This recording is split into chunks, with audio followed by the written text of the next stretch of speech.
Boa noite, pessoal. Mais uma vez, nós estamos aqui representando o grupo Sobrapa, Sociedade Brasileira de Psicanálise e Autismo, e estamos aqui com as nossas amigas.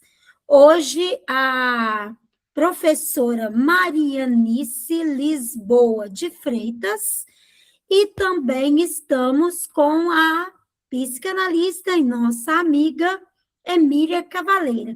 E também está participando aqui mais duas psicanalistas, a Neuciene Serra e a Ângela Almeida, que são também nossas visitantes e talvez possam fazer alguma contribuição ao longo da nossa aula.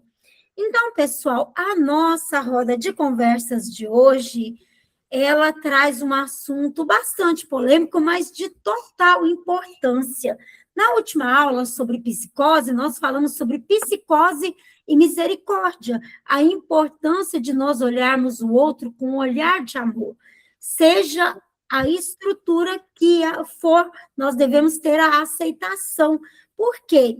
Porque todas as pessoas merecem ser tratadas com dignidade e amor nesse mundo. Todos nós merecemos respeito e dignidade e amor. Então, hoje, nós vamos falar sobre psicose, linguagem e laço social. Meu nome é Cidelis, sou psicanalista clínica, tenho doutorado livre em psicanálise e também já participei de várias escolas de psicanálise e sou graduanda em psicanálise, sou coach em desenvolvimento, sou graduada em coach de desenvolvimento social e também sou pós-graduada em neurociências. E hoje nós estamos aqui com as nossas amigas, Emília e também com a Marianice, que logo se apresentarão. Eu vou começar aqui uma abordagem e assim que eu começar, que ao longo do tempo que eu as convidar, elas se apresentarão para vocês.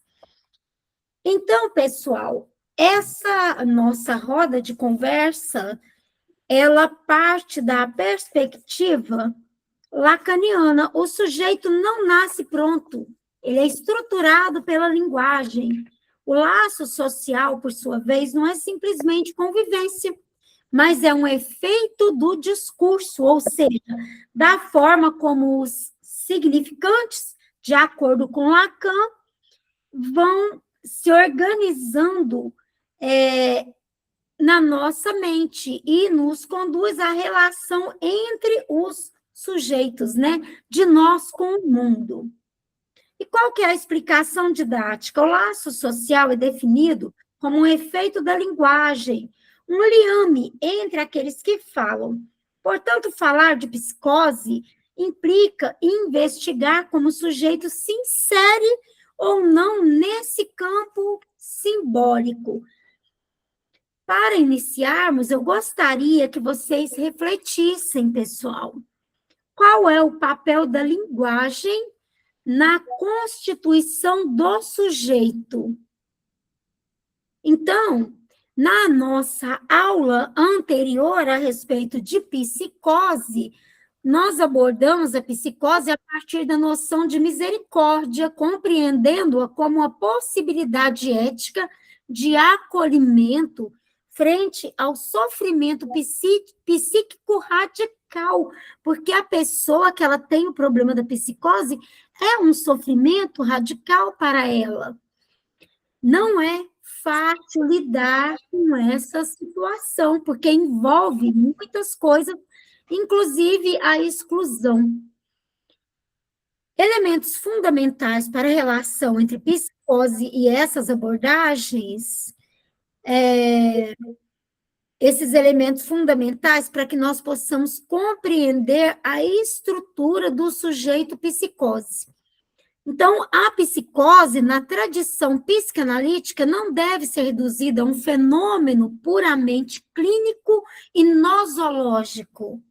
Trata-se de uma estrutura subjetiva, cuja organização se dá a partir de uma falha específica na constituição simbólica. Tal falha implica efeitos profundos na relação do sujeito com o mundo, com o outro e consigo mesmo. E, segundo Freud, ele compreendia a psicose como resultado de um conflito entre o eu e a realidade, diferentemente da neurose, onde há recalque. Na psicose ocorre uma rejeição da realidade. Então, em leituras implicando uma ruptura mais radical ali no modo como o sujeito interage e vê o mundo. Mas agora, para continuar com essa abordagem, falando sobre a teoria lacaniana, eu vou convidar a nossa amiga Emília Cavaleiro a se apresentar e continuar aqui a nossa roda de conversas falando com vocês sobre a teoria lacaniana. Boa noite, meu nome é Emília. A minha primeira formação é enfermeira, eu fui enfermeira há 35 anos e sempre me preocupei com as dores da alma. E na aposentadoria descobri a psicanálise e agora estou mergulhando nesse mundo e cada dia mais estudando, conhecendo. E a melhor forma de aprender é dando aula. Eu acho que não tem, ou fazendo alguma palestra, não tem uma forma melhor de aprender alguma coisa do que a gente investir nisso. Então, vamos lá. Continuando o assunto que a Sibeli já começou, para Lacan, a linguagem não é um veículo de informação, mas a própria tessitura do sujeito. No entanto, na psicose, observamos uma falha nessa arquitetura estrutural. Tessitura usada para explicar que não há o eu antes da fala. O bebê nasce mergulhado em um banho de linguagem. O que os pais dizem sobre ele, próximos a ele, o nome que ele recebe, os planos que a família faz em relação a ele. Essas palavras são os fios que começam a tecer. E a estrutura é o entrelaçamento dos fios vão formar essa estrutura. Se o entrelaçamento de fios for firme, submetido à lei da linguagem, nós vamos ter uma neurose. Se houver um rasgo ou um erro na trama, como a fora-oclusão, teremos uma psicose. Então, a nossa identidade é uma rede de sons, nomes, histórias contadas por outros e por nós mesmos.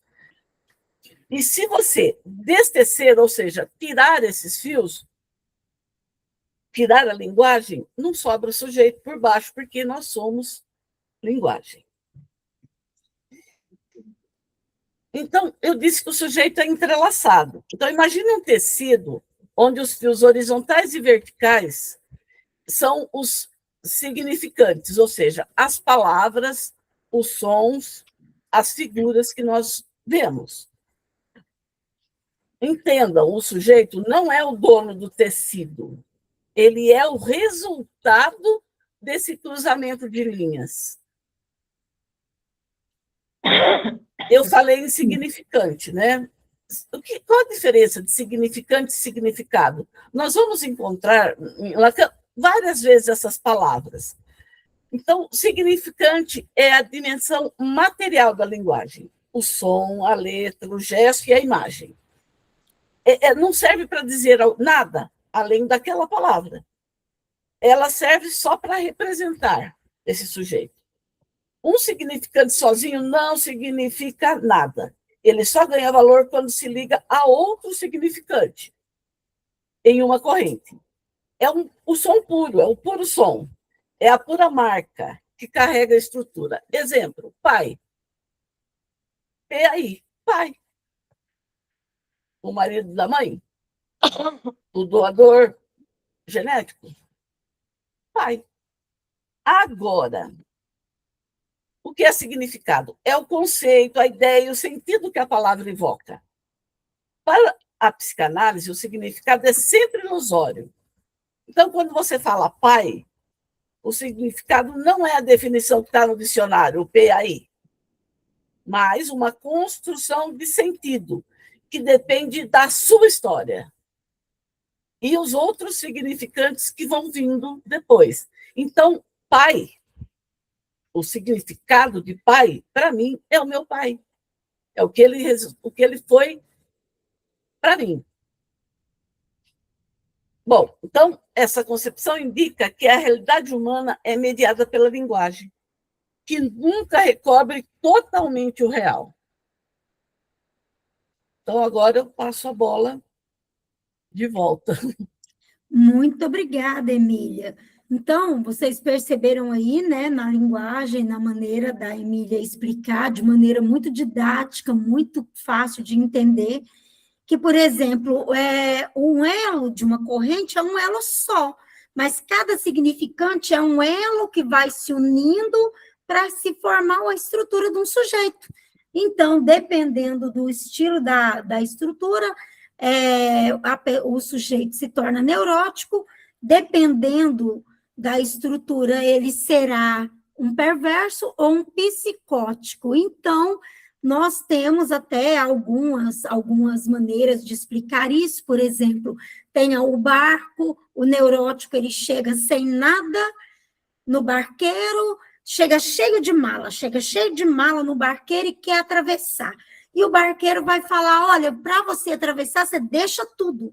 Então, ele vai dizer, não, eu quero levar as coisas, mas você não vai levar, ou você não pode atravessar, eu não te levo. Então, tá, eu deixa tudo, e o neurótico vai.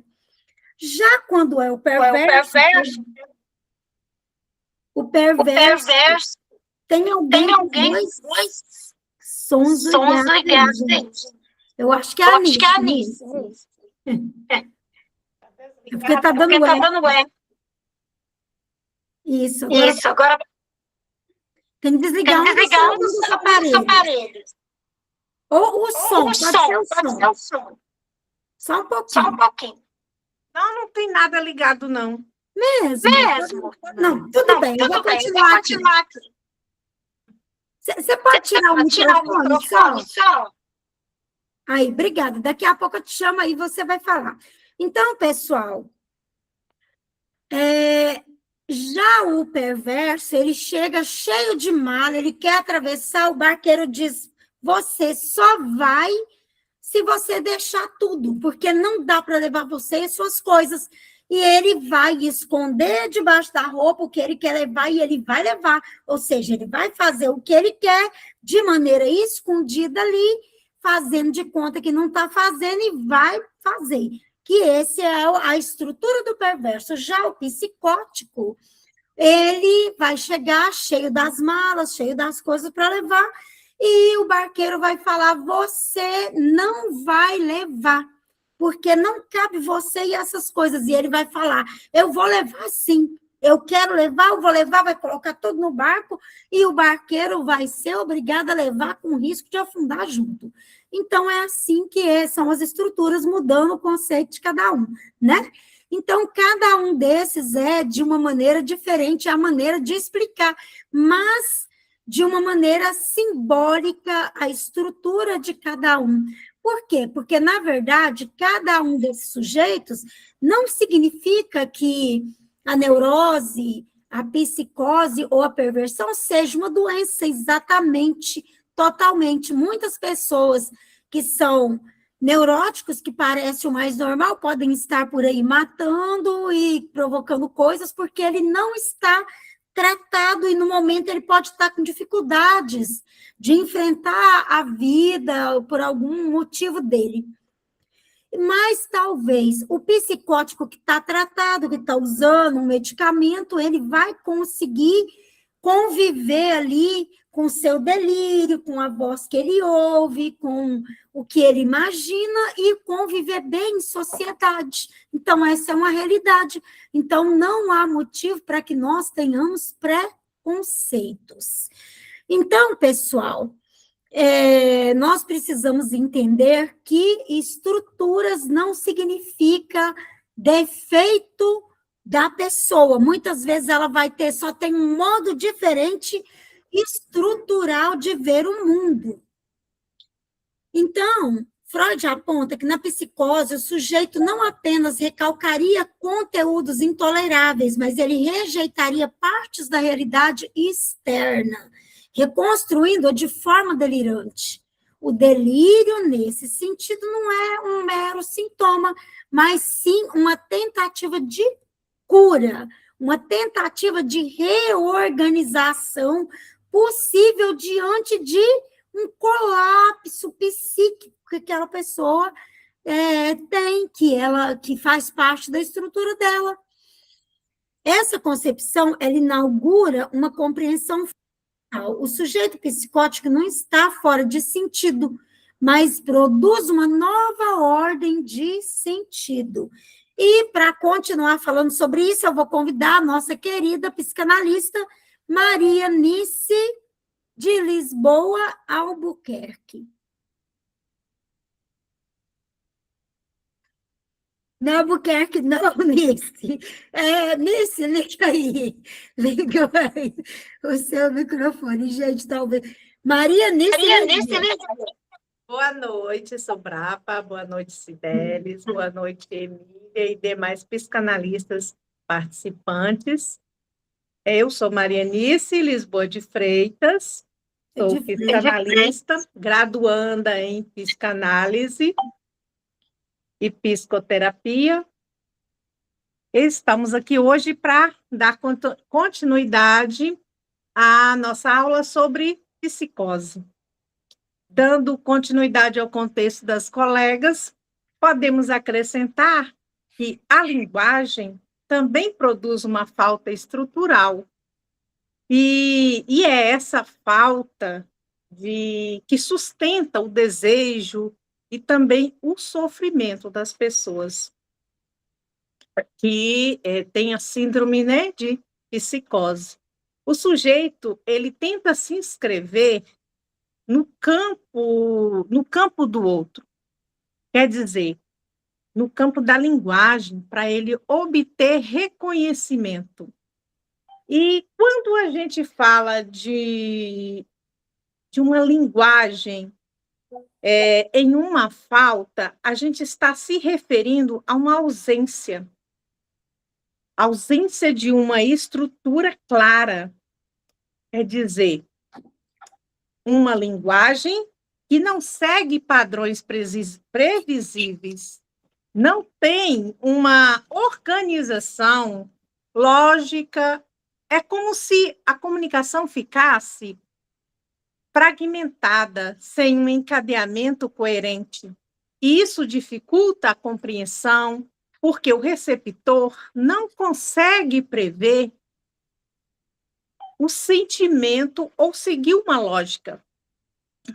Então, a ideia principal é que essa falta estrutural na linguagem surge quando a comunicação não está bem organizada. E quando as mensagens ficam dispersas, sem uma hierarquia clara ou sequência que faça sentido, muitas vezes isso acontece em contextos de angústia, fragmentação do discurso, até em situações de improviso. E o que dificulta a compreensão total da mensagem, por exemplo, imagina uma pessoa falando sobre um tema, sem seguir uma sequência lógica. De repente, ela pula de um assunto para outro. E essas ideias, ou as ideias, deixam lacunas. Essa falta de estrutura, quando a pessoa fala de forma desconexa, faz com que o ouvinte se perca. Ele não consegue prever sentido e isso gera uma dificuldade na compreensão. Por isso, gente, é tão importante que a linguagem seja estruturada com uma sequência lógica para garantir que a mensagem chegue de forma clara para essas pessoas. Dou continuidade à fala para a professora Cidelis. Mas a linguagem... Agora, você tira seu microfone aí? Isso. Pronto. Então, pessoal, a linguagem do psicótico, ele é uma linguagem diferente. Como nós falamos, como aqui a psicanalista Emília disse, né, também, não é igual. Como nós falamos no exemplo do barqueiro, é um modo diferente de se comunicar. É um modo diferente de ver o mundo. Então, a linguagem, ela ocupa um lugar central na constituição do sujeito e na psicose há uma perturbação específica nesse campo.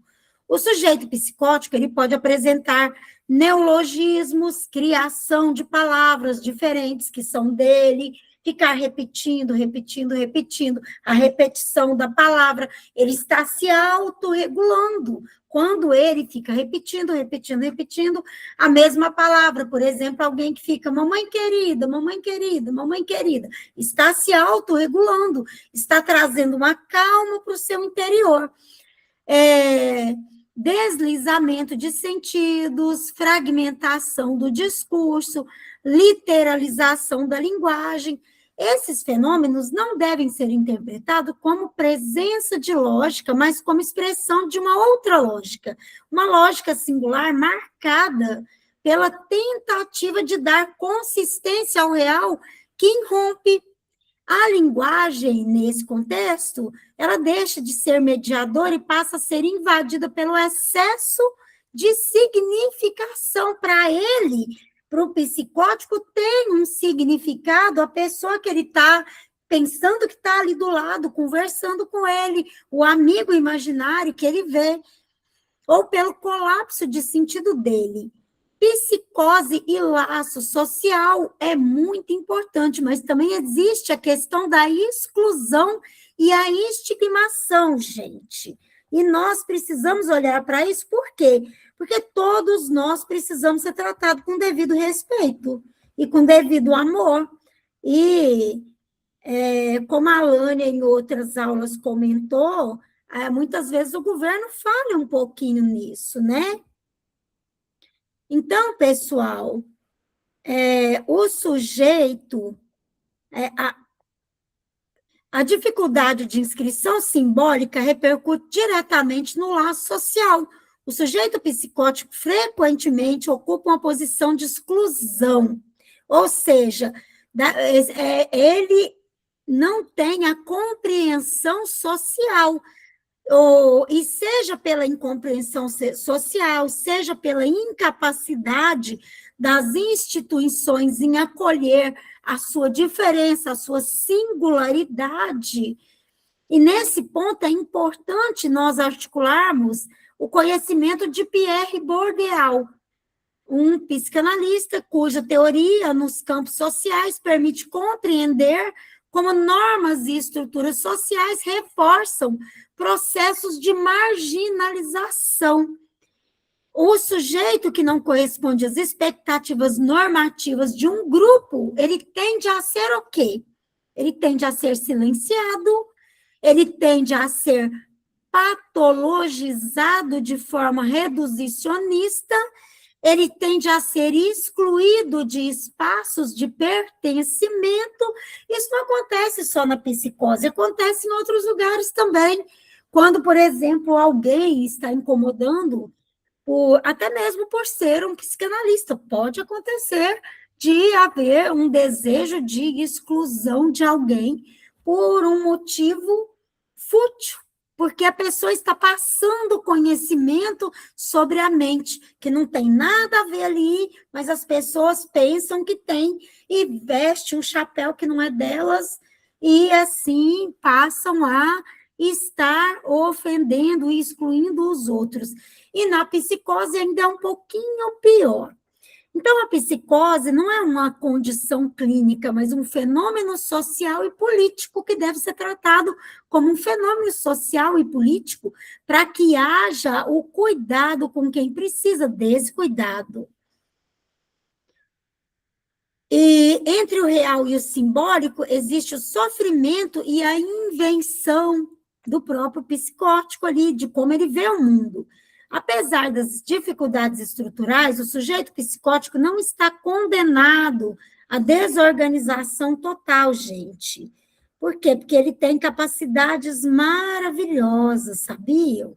Lacan denomina essas soluções e invenções subjetivas do psicótico, porque ele é muito inteligente, que podem incluir produções artísticas. Van Gogh, por exemplo, pintor renascentista, embora seu diagnóstico seja debatido, há fortes indícios de estrutura psicótica ou estados psicóticos.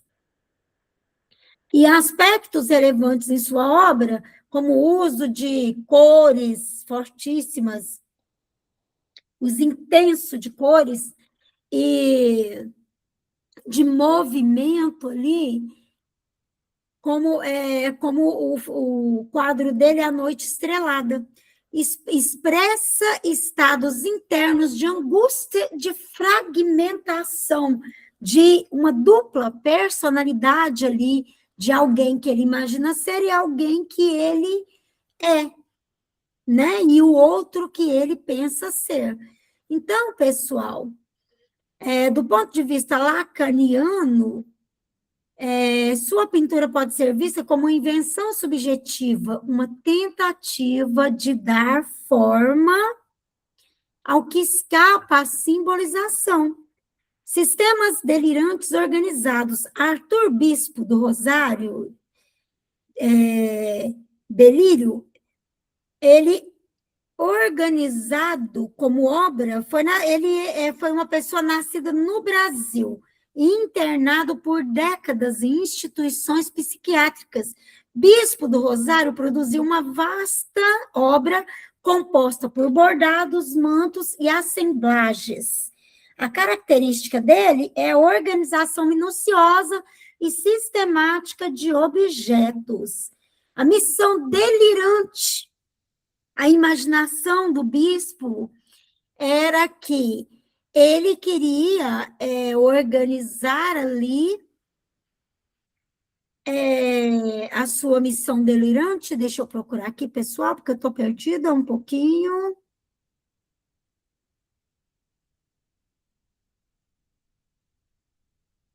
Então, a missão delirante dele era representar o mundo para apresentar a Deus. É a criação de um universo próprio dele, altamente estruturado. E Anton Artaud apresenta uma produção radical com a linguagem, frequentemente associada a experiências psicóticas, onde havia fragmentação do discurso e linguagem, e criação de uma linguagem própria, por vezes corporal, através de dança, de movimento, de arte. Então, pessoal, também nós podemos ver em muitos instituições que acolhem pessoas psicóticas, exemplos de quadros pintados assim de uma maneira totalmente repetitiva, né? Desenhos repetitivos e geométricos, escrita automática e compulsiva, esculturas com materiais cotidianos, colagens organizadas por critérios idiosincráticos, e essas produções, elas apresentam repetição, que é uma tentativa de estabilização. Quando, por exemplo, a pessoa ela fica se debatendo, fazendo alguma coisa tempo demais, é uma tentativa dela de estar se autorregulando, se controlando. Quando a pessoa fica falando sozinha, ela também está tentando regular o seu psique. Então, é uma maneira dela existir, é uma maneira dela se colocar nesse mundo. E para Jacques Lacan, a arte na psicose pode funcionar como um sintoma, isso é, um arranjo singular que permite ao sujeito sustentar a sua existência. Então, nós agora vamos avançar para o que ocorre na psicose com relação à linguagem, e eu passo para a professora Emília. Emília?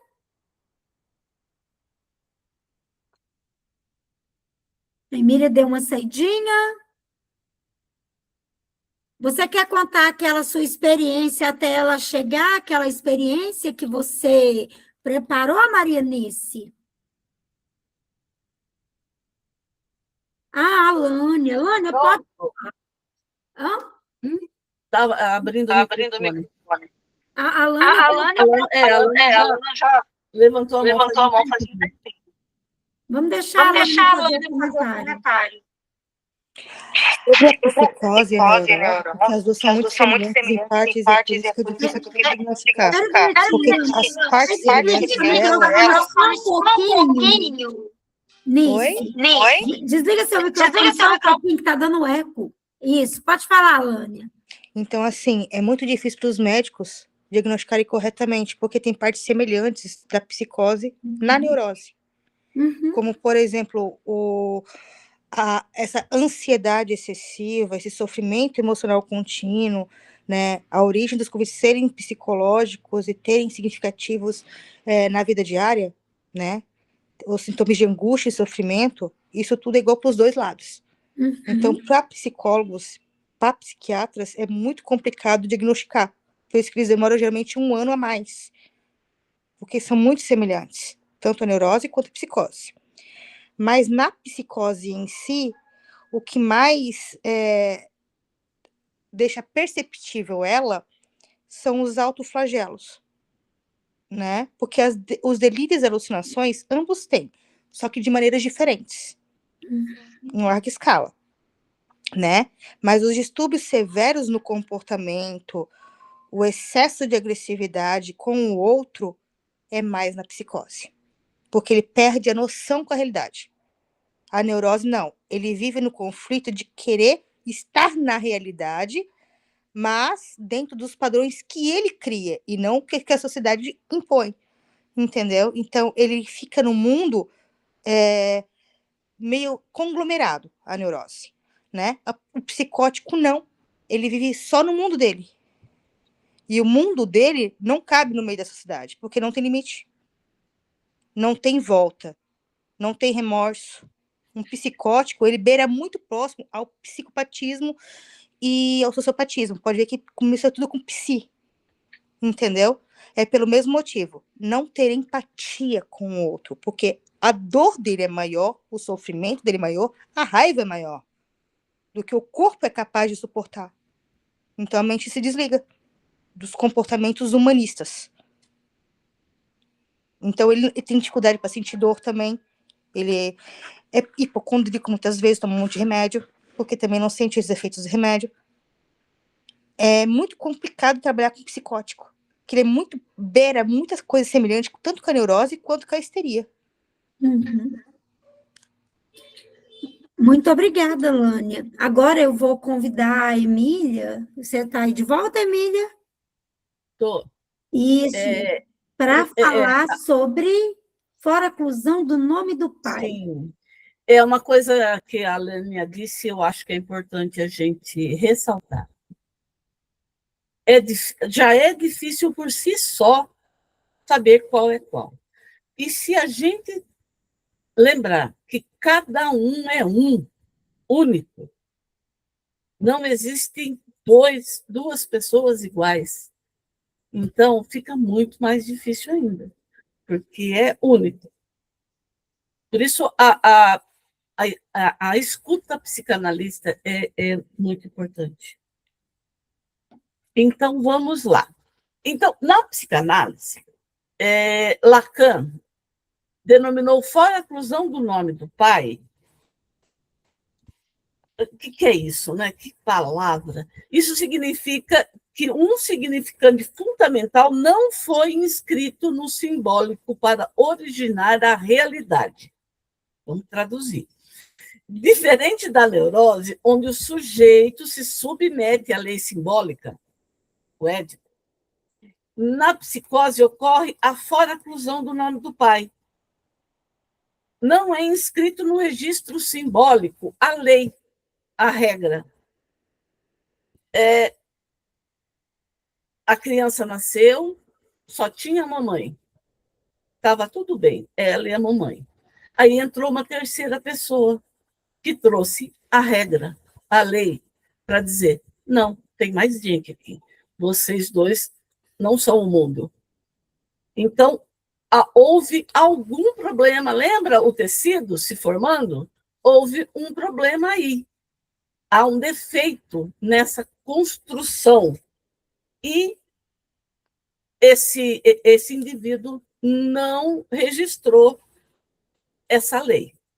O fluxo dos significantes fica solto, fica sem ancoragem, de um sentido, compartilhando a realidade. Então, vamos lá. Então, fora-clusão do nome do pai, não se trata de ausência de linguagem. O psicótico fala, mas a sua relação com a linguagem é singular, é única. A falha na mediação simbólica. Mais um termo para a nossa caixinha. Mediação simbólica para Lacan é um processo pela qual o ser humano deixa de ser um lixo, capturado por instintos e imagens para se tornar um sujeito de cultura. Então, é o que nos protege do caos, da invasão do outro. Pense nela como um filtro, um tradutor entre nós e o mundo. Então, a mediação simbólica, ela tem 3 elementos. O primeiro imagina o bebê e a mãe. Já disse, de novo, volto no assunto. No início, essa relação é dual e sufocante, é o imaginário. A mediação simbólica introduz o terceiro elemento, a lei, o nome do pai. Esse terceiro elemento diz, você não é tudo para ela.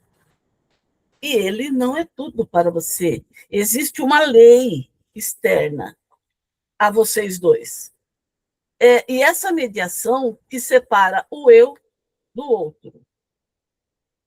Então, esse é o primeiro elemento. O segundo elemento é o que transforma o real em palavra. O mundo real é bruto, violento e sem sentido. Morte, dor, sexo. A mediação simbólica transforma essa experiência bruta em linguagem. Um exemplo. Em vez de uma criança morder para expressar sua raiva, ela diz, estou bravo. Então, a palavra estou bravo vai substituir a ação mordida. A partir daí, quando esse indivíduo estiver com raiva, ele vai perceber que é raiva. Quem não teve a fora-clusão, ele não vai fazer isso. Então, ele vai morder.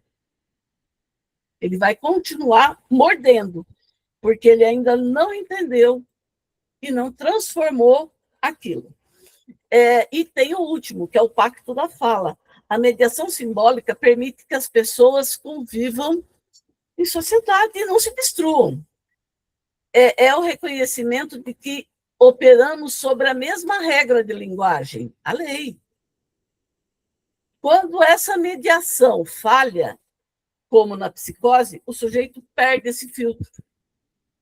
As palavras deixam de ser símbolos e passam a ser sentido, ou seja, a raiva não, mordida. E como ataques físicos e vozes reais. Ele escuta realmente, ele acha que ele escuta realmente. Sem a mediação, o sujeito fica cara a cara com a realidade, sem proteção. é o caos. Muito Agora, bem, Emília. eu devolvo. Muito bem, Emília. E quando a pessoa ela ouve vozes, ela está ouvindo uma voz que é dela mesma, que está na mente dela, não é uma voz de outra pessoa, mas para ela é uma voz Isso. real. E muitas vezes pode ter consequências devastadoras, porque algumas pessoas, por exemplo, que estão se tratando e tal, às vezes uma voz pode falar para aquela pessoa, vai lá e se atira debaixo de um carro. Então, aquela pessoa vai lá e pode se atirar. Então, ela precisa de um cuidado maior, de um carinho maior, de uma atenção maior e de uma constante vigilância para que ela não venha a atuar contra si mesma, porque quando ela fora de si, ela pode atuar contra ela mesma. Isso, inclusive, o neurótico que tem o pé na psicose, em algum momento, ele pode sair dele. Todos nós neuróticos, em algum momento, quando a dor ultrapassar o nosso limite, nós podemos pôr o pé na psicose. Algumas pessoas que eram neuróticos, em algum momento da vida, tiveram uma crise psicótica e nunca mais voltaram à normalidade. Por quê? Porque a dor foi tanta que a pessoa passou da normalidade. E muitas vezes a pessoa agiu de uma maneira que nem ela esperava. Por quê? Porque ela é um neurótico, sim, mas houve uma falhazinha ali na hora dela ser constituída como estrutura e ela pode escorregar o pé e ir lá na psicose. E nesse momento ela pode fazer alguma coisa da qual nem ela tem noção, inclusive contra ela mesma. Então, pessoal, eu vou passar agora para a nossa querida professora Marianice, que tem muito a nos falar, inclusive ela vai contar uma experiência. Então, é importante destacar que o psicótico não está fora da linguagem, mas sua relação com ela é diferente. Vemos com frequência alguns fenômenos como delírio, quando a tentativa de reconstrução simbólica, alucinação, que é a irrupção do real não simbolizado. Vamos exemplificar um pouquinho o caso do delírio. Imagina uma pessoa, né, que após uma grande perda começa a acreditar que cada objeto de sua casa é uma peça de um enigma universal. Em um delírio, ele vê a xícara de café como um portal e o relógio da sala como um farol. E quando ele junta esses símbolos, ele tenta reconstruir um sentido para a sua vida.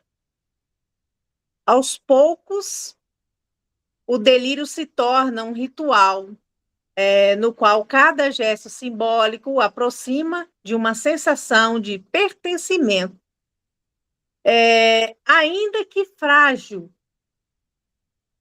No caso da alucinação, uma pessoa que certa noite, ao olhar para o céu, começa a ver constelações se movimentando, as estrelas formam rostos familiares, sussurram seu nome. Essa pessoa tenta tocar as luzes, mas sente um frio no rosto, como se o espaço se estendesse. A alucinação envolve transformando o quarto em um universo, onde o real e o imaginário se confundem. Então, esses são elementos e formas de reorganização subjetiva.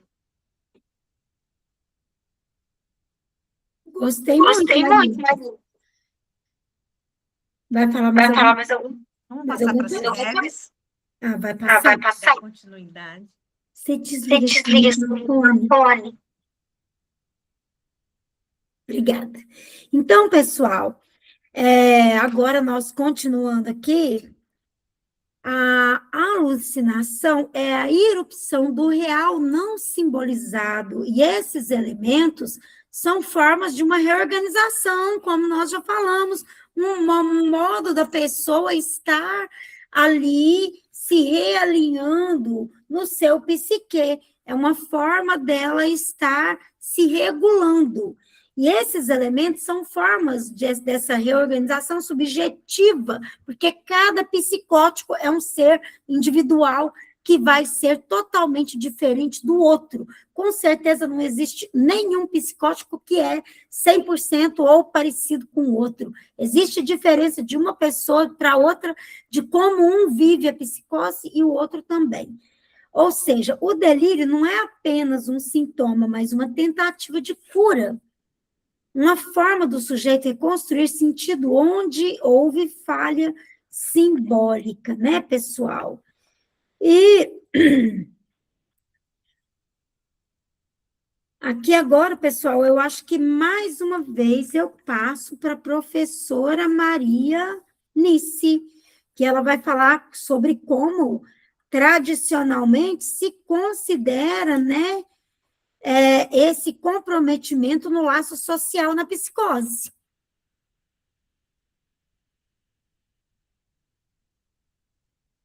Só que, Marianice, seu microfone está desligado. Obrigada, não entendi porque está tendo eco.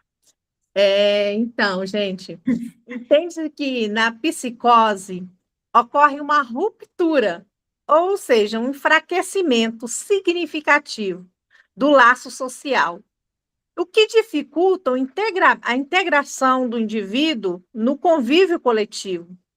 É por isso que o laço social depende da partilha de códigos simbólicos. Quando essa mediação falha, o sujeito pode experimentar um afastamento ou ruptura com o outro, e é fato que a psicose pode implicar um desatar do laço social, conduzindo à forma de exclusão ou marginalização.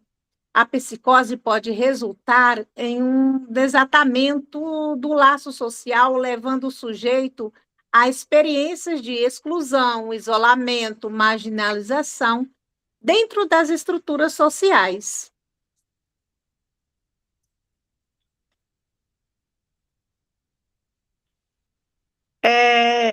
Vamos exemplificar um pouquinho as artes do psicótico. São pessoas com psicose, são pessoas capazes, muito capazes, né? Quando bem exploradas, quando observadas, quando bem acompanhadas, ou até não.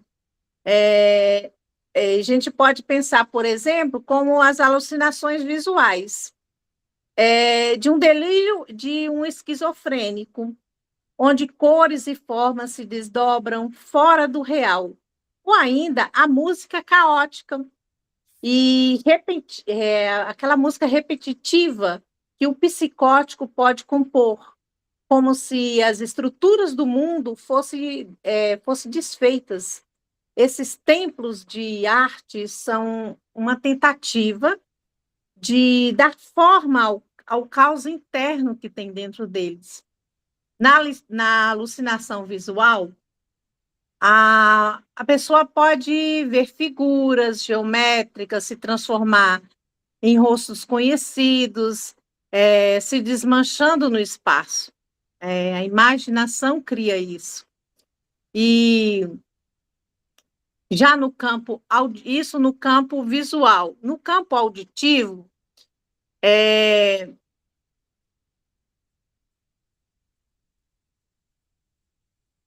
a pessoa pode escutar vozes conversando com ela mesma, ou emitir sons estranhos, sem fonte aparente, emitir sons como se imaginários, né? E o tato também. Alguém pode sentir calor, sentir frio, aquele frio intenso, mesmo sem estímulo, mesmo sem estar no momento de frio ou calor intenso. E a arte ganha um contorno simbólico, expressa o que não se pode tocar. Então, são expressões desenvolvidas através do tato, como ele não pode tocar, essas expressões, né, vêm através do frio ou do calor. E pensando em como a psicose se manifesta na arte, temos exemplos de muitos artistas, como Van Gogh, que usava a pintura para dar voz a essas alucinações intensas. Podemos olhar para o lado da literatura, do cinema, onde o delírio estrutura a narrativa, criando a sensação de desmoronamento da realidade. Um outro exemplo também é o livro O Estrangeiro, de Albert Camus, que explora uma alucinação total, alienação total, né? Quase delirante, a partir do protagonista. Tem também no cinema O Cisne Negro, de Darren Aronofsky, onde essas alucinações elas guiam o colapso mental da personagem. Na pintura, além de Van Gogh, tem o Goya, com suas pinturas negras, traz imagens oníricas e angustiantes. No Goya, a gente vê o Satã, o sono da razão, que gera monstros, né? Que são quase pesadelos, né? Pesadelos pintados. O Cisne Negro, a gente acompanha essa obsessão pela perfeição que leva o protagonista ao limite. Essas pinturas negras de Goya, por exemplo, foram feitas no fim da vida dele, num momento de isolamento, em torno de suas 14 obras, que foi feita em sua casa, a Quinta de Del Sordo, né? Incluindo cenas como o Saturno Devorante, o Filho, a Leitura, as Fábulas e outras todas com essa carga sombria intensa, cheias de figuras perturbadoras, como bruxas, demônios, e uma sensação de caos. Então, tudo isso no momento de mais, né, que estava isolado, que o seu, né, problema lá estava mais em aflição, ele teve todas essas criações. Então, a capacidade dele foi em expor a dor, né, daquele momento através da sua arte. Muito bem. Muito bem. A Jaques, desliguei só Para Jacques Lacan, a arte na psicose ela pode funcionar como sintoma pessoal. Isso é um arranjo que é singular, é único, né? Que permite a cada sujeito, do seu modo, sustentar a sua existência.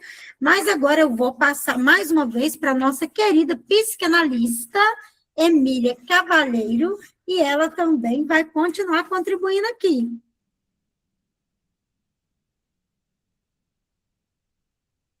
Está desligada, Emília, o microfone.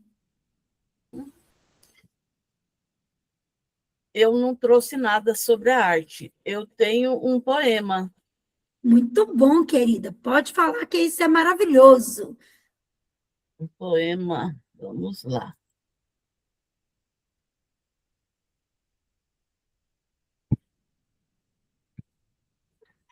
Eu achei muito bonito.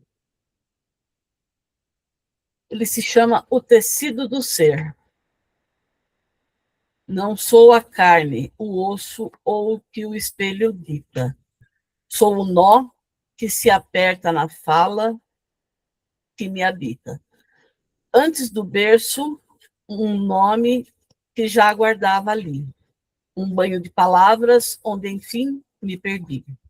O neurótico brinca de esconder o sentido, diz flor querendo amor. No símbolo escondido entre o som e a ideia, uma barra se impõe. Onde o desejo desliza e a falta se compõe, o psicótico, porém, não tem esse abrigo. A palavra não é ponte, é um corpo inimigo. Se dizer coração, ele sente o metal. O signo é ferida, o corte é real. Sem o ponto de ferro que o pai deveria dar, os fios se soltam, postos a delirar. A voz não vem de dentro, ele invade o quintal, e o simbólico nu, sem o filtro do véu. Mas se a trama rasga e o mundo se desfaz, ele borda o delírio para ser algum fardo e paz. Na escrita, no manto, no grito ou no sinal, ele tece um sentido para o caos abismal. Muito bem, Emília. E representa realmente, né, as dores do psicótico. Eu fico muito feliz de você. Pode falar. Não, eu achei muito interessante. Tudo que E foi eu queria perguntar para a Dircilene, beleza, ou a Ângela, se alguma delas quer fazer algum comentário também. Sim, certeza. Não, assim, a gente quando pensa assim em psicose, artisticamente me faz pensar, né, historicamente também, em uma obra de arte muito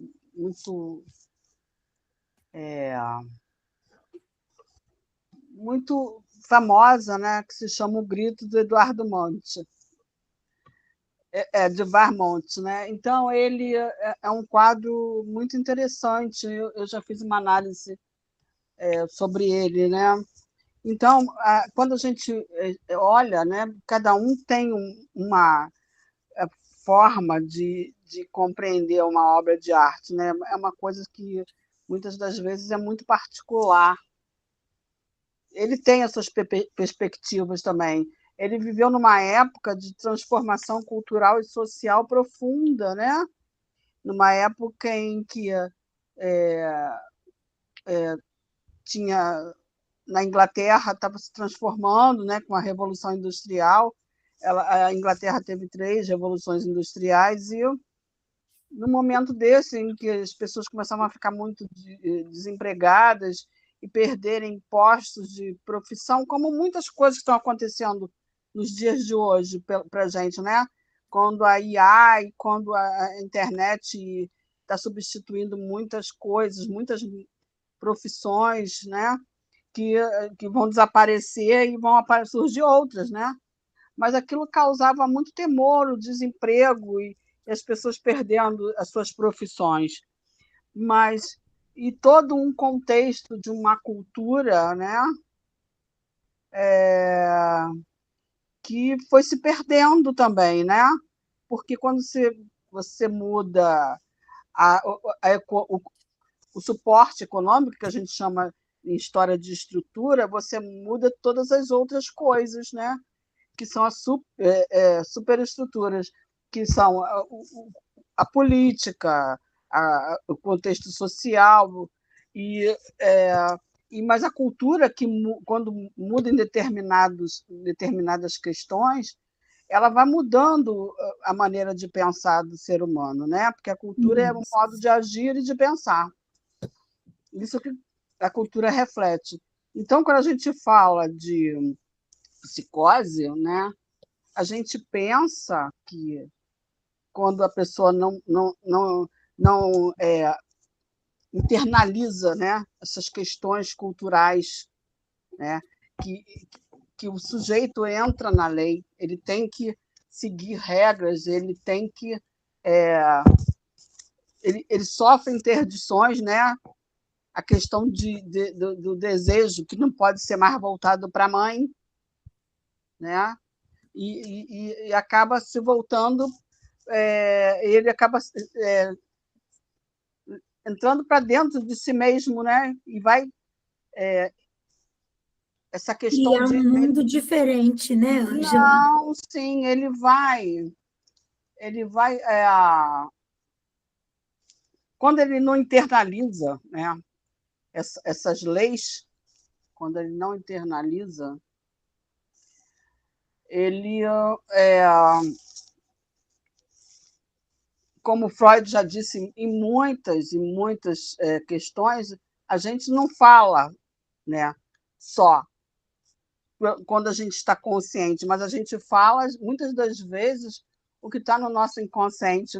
Tanto é que tem os atos falhos, né? E os xistes e outras coisas, né? Então, o que sucede nessa questão toda? É que... Nossa, desculpa, gente, que deu uma falha aqui.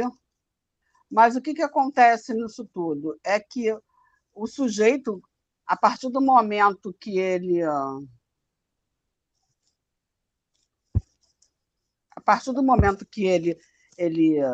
não internaliza a cultura, né? Porque a cultura, a palavra, a linguagem, ela já existe antes do sujeito, né? Que são as coisas que ele internaliza, né? Como o simbólico, que a cultura tem a questão toda do simbólico, né? É ela que diz determinado tipo de coisas. Por exemplo, a gente fala aqui, né? Os brasileiros falam: me deixaram preso do lado de fora. Todo brasileiro compreende o que é isso. Mas como assim me deixaram preso do lado de fora? Isso é uma relação simbólica, é um código. A cultura são códigos, né? São códigos. A linguagem, ela estabelece códigos de conduta, Ângela, é aquela música, não me convidaram para essa festa pobre que os homens armaram para me convencer, né? Ô, Ângela, muito obrigada, porque já está terminando, Tá. E eu preciso aqui fazer um comentário, né? Que, diferente da estrutura patologizante, a psicanálise propõe que o psicótico e as suas ações e as produções psicóticas na arte sejam vistas como tentativa de inscrição no mundo, forma de tratamento do real, construções que possibilitam algum laço social.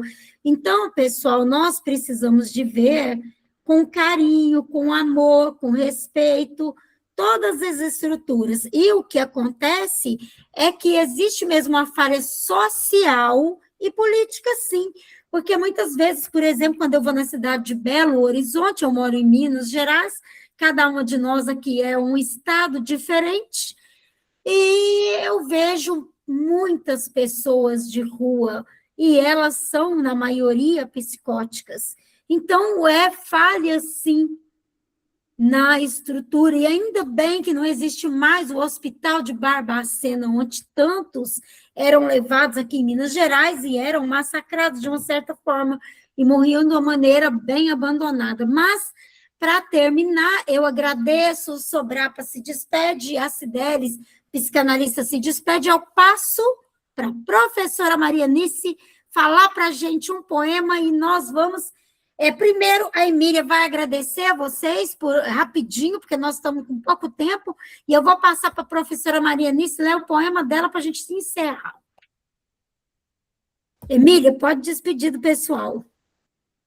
Boa noite a todos, obrigado pela atenção e até a próxima.